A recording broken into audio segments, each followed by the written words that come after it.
নমস্কার, কেমন আছেন সবাই? আশা করি সবাই খুবই ভালো আছেন। আজকে আরো একটা নতুন ছোট্ট ব্লগে আপনাদের সব্বাইকে স্বাগত জানাই। আজ প্রথমে চলে গেছিলাম শিশু অধিকার সুরক্ষা কমিটির একটা মিটিংয়ে। সেই মিটিংয়ের ছোট্ট অংশ আপনাদের সঙ্গে শেয়ার করলাম।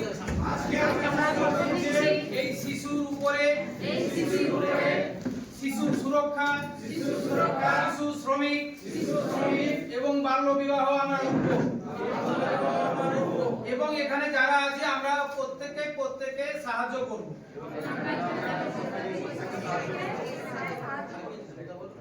ওকে। মিটিং এর পর দেখলাম টাটা স্টিল ফাউন্ডেশনের সিএসআর ডিপার্টমেন্ট থেকে কৃষকদের আগাছা পরিষ্কারের জন্য এইরূপ যন্ত্র দিচ্ছিল এবং যে সমস্ত মানুষেরা বিভিন্ন রকম ফলের বাগান করতে ইচ্ছুক তাদেরকে বিভিন্ন রকমের ফলের গাছ দেওয়া হচ্ছিল এবং আমাদেরকেও কিছু গাছ দেওয়া হলো। সবাই গাছ পেয়ে প্রচন্ড খুশি। একটু ইয়ে করো, লাইভটা করো।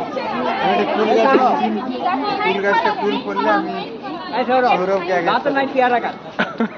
তাহলে কি করে খাবেন দাদু? ওখান থেকে ফিরতে অনেকটাই দেরি হয়ে গেছিল এবং এই ভিউটা খুব সুন্দর লাগছিল, তাই আপনাদের সঙ্গে শেয়ার করলাম। টাটা, বাই বাই, দেখা হবে পরবর্তী কোনো একটা ভিডিওতে। ততক্ষণ ভালো থাকুন, সুস্থ